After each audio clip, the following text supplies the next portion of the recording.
Hello दोस्तों, एक बार फिर बहुत स्वागत है आप सबका हमारे चैनल संजय ट्यूटोरियल्स पर। एग्जामिनेशंस का टाइम है और हम लगातार आपको वीडियोस प्रोवाइड कर रहे हैं ताकि आप अपने प्रिपरेशंस को बेहतरीन ढंग से कर सकें। एक एक कंटेंट्स को कवर करता हुआ एमसीक्यूज है ताकि कोई भी सिलेबस का कंटेंट आपसे छूटे नहीं। तो उसी सीरीज में आगे बढ़ेंगे हम और आज के वीडियो में हम डिस्कस करेंगे बिजनेस ऑर्गेनाइजेशन के पेपर 2 में यूनिट नंबर 1 से रिलेटेड एमसीक्यूज को। ऑलरेडी इस यूनिट से हमने एक आपको प्रैक्टिस सेट प्रोवाइड किया हुआ है जिससे आप प्रैक्टिस कर रहे होंगे। तो आज के वीडियो में समय ना जाया करते हुए हम लोग जल्दी से देखते हैं क्या क्या डिस्कस करने वाले हैं। तो आज हम लोग बिजनेस ऑर्गेनाइजेशन के एमसीक्यूज को डिस्कस करेंगे जो कि आपका पेपर नंबर 2 जो है plant location and plant layout से रिलेटेड उससे रिलेटेड है। उसमें यूनिट नंबर 1 है और ये पार्ट बी है। पार्ट बी यानी सेकेंड पार्ट है, हमारा सेकेंड प्रैक्टिस सेट है। तो इसको हम जैसे ही कवर कर लेंगे आपका जो यूनिट 1 है पेपर 2 से रिलेटेड वो ओवरऑल कंप्लीट हो जाएगा। ठीक है, तो चलिए जल्दी से शुरू करेंगे हम एक एक एमसीक्यूज को।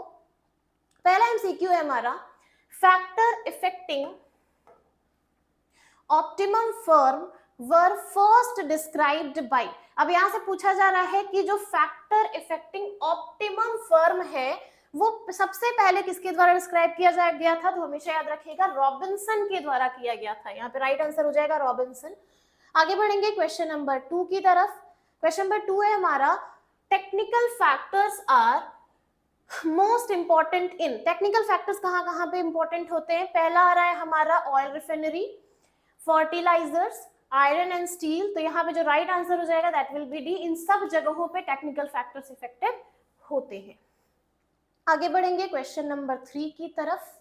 क्वेश्चन नंबर 3 है हमारा concept of equilibrium firm was propounded bye. अब यहाँ पे पूछा जा रहा है कि जो कंसेप्ट दिया गया था इक्विलिब्रियम फर्म का वो किसके द्वारा दिया गया था। तो याद रखिएगा मार्शल के द्वारा दिया गया था। ठीक है, मार्शलियन थियोरी के अंडर में आता है ये। नेक्स्ट आता है हमारा question number 4 meaning of size of business is. अब अगर हम साइज ऑफ बिजनेस की बात करते हैं तो साइज ऑफ बिजनेस को प्लांट बोला जाता है। ठीक है, आगे बढ़ेंगे हम लोग नेक्स्ट क्वेश्चन की तरफ। नेक्स्ट क्वेश्चन है हमारा question number 5 a measure of the size of a business unit is not expressed in the term of. अब यहाँ पे कहा जा रहा है कि अगर हम साइज ऑफ बिजनेस की बात करें तो किस टर्म्स में उसको एक्सप्रेस नहीं किया जाता है। तो यहाँ पे क्वेश्चन नंबर 5 का जो आंसर हो जाएगा हमारा वो हो जाएगा लोन बोरोड। क्योंकि देखिए अगर हम साइज की बात करें तो नेटवर्थ से भी डिफाइन की जाती है, वॉल्यूम ऑफ आउटपुट के द्वारा भी डिफाइन की जाती है, कैपिटल एम्प्लॉयड के द्वारा भी डिफाइन की जाती है। पर लोन बोरोड ये एक फाइनेंसिंग का तरीका होता है जिससे हम फंड्स का कलेक्शन करते हैं। तो इससे हम अपने साइज को मेजर नहीं कर सकते। तो यहाँ पे जो राइट आंसर हो जाएगा that will B loan borrowed. आगे बढ़ेंगे हम लोग क्वेश्चन नंबर 6 की तरफ। क्वेश्चन नंबर 6 है हमारा concept of optimum firm is not based on. अब यहाँ पे पूछा जा रहा है कि जो ऑप्टिमम फर्म का कंसेप्ट है हमारा वो किसके ऊपर बेस्ड है।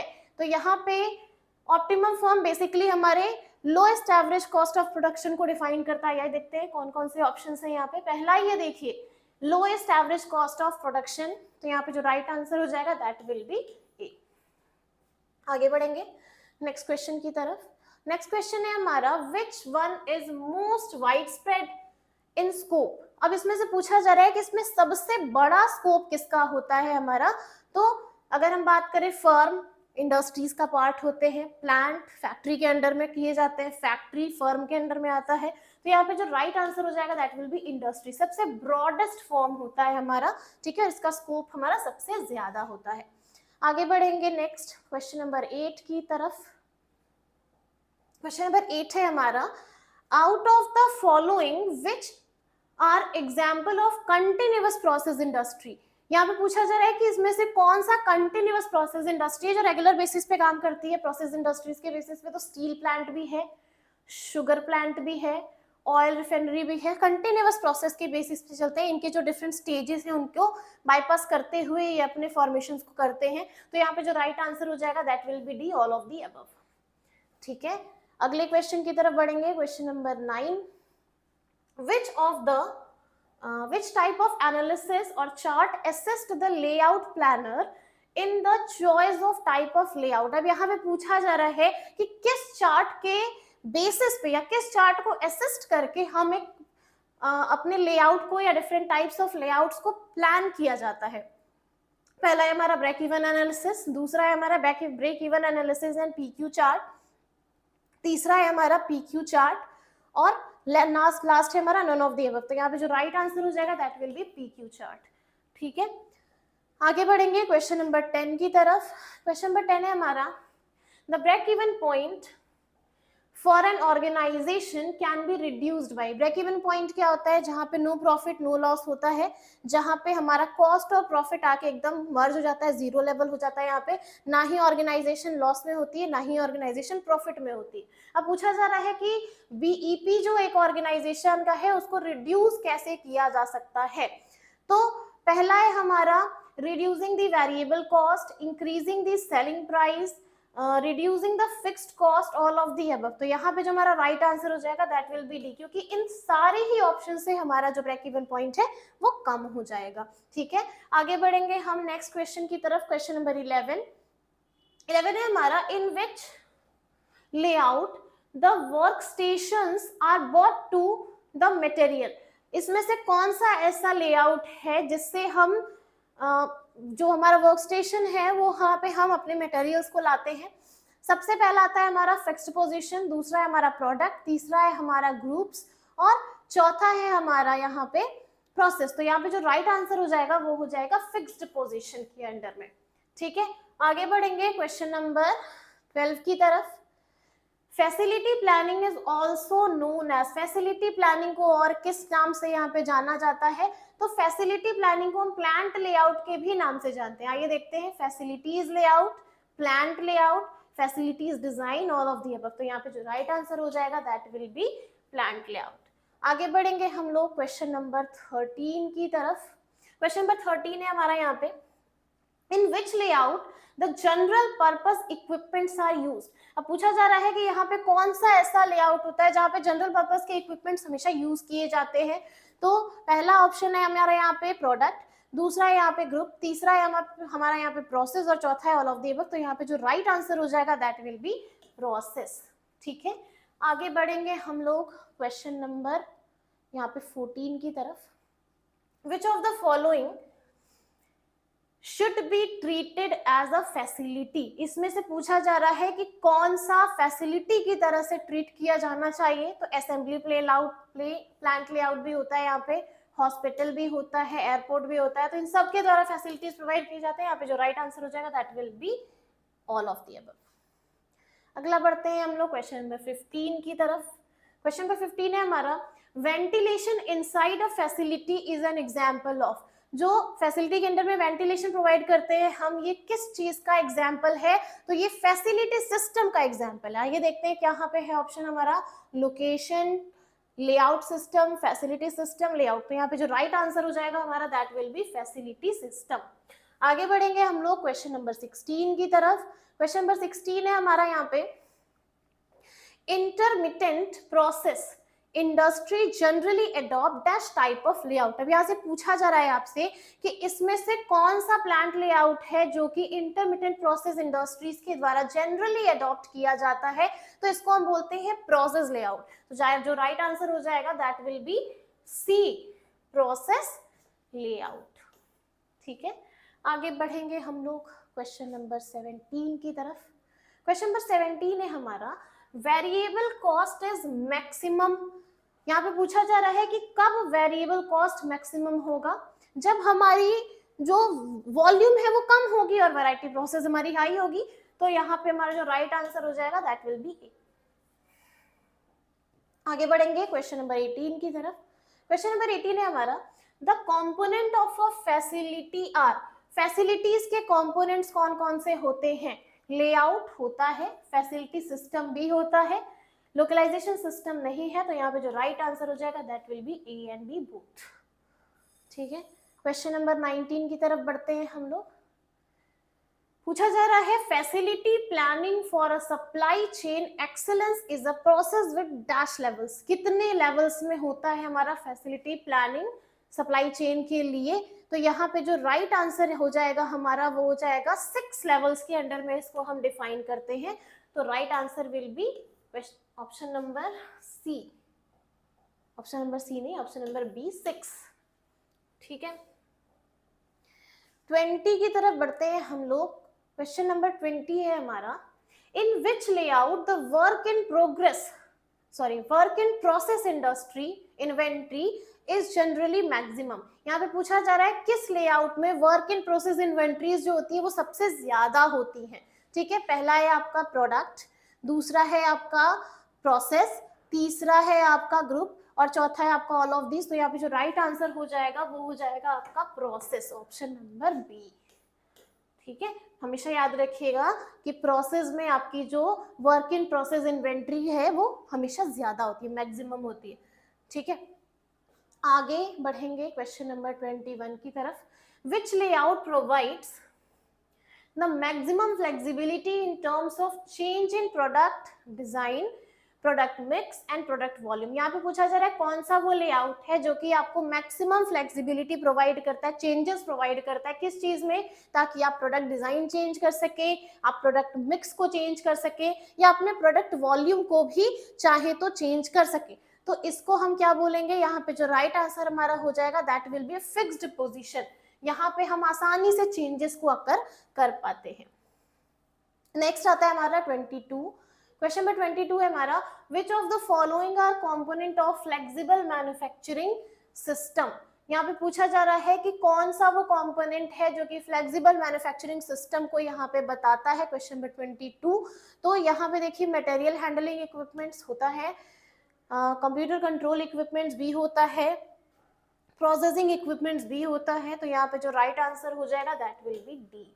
ठीक है, आगे बढ़ेंगे हम लोग क्वेश्चन नंबर 23 की तरफ। Question number 23, to achieve dash the companies must tear down the internal boundaries until the entire organization function as one। तो यहाँ पे कौन सा है वो चीज जो कि कंपनीज यूज करती हैं ताकि वो टेयर डाउन कर सकें अपने इंटरनल बाउंड्रीज को जब तक कि पूरा एंटायर ऑर्गेनाइजेशन उनका फंक्शन में नहीं आ जाता है।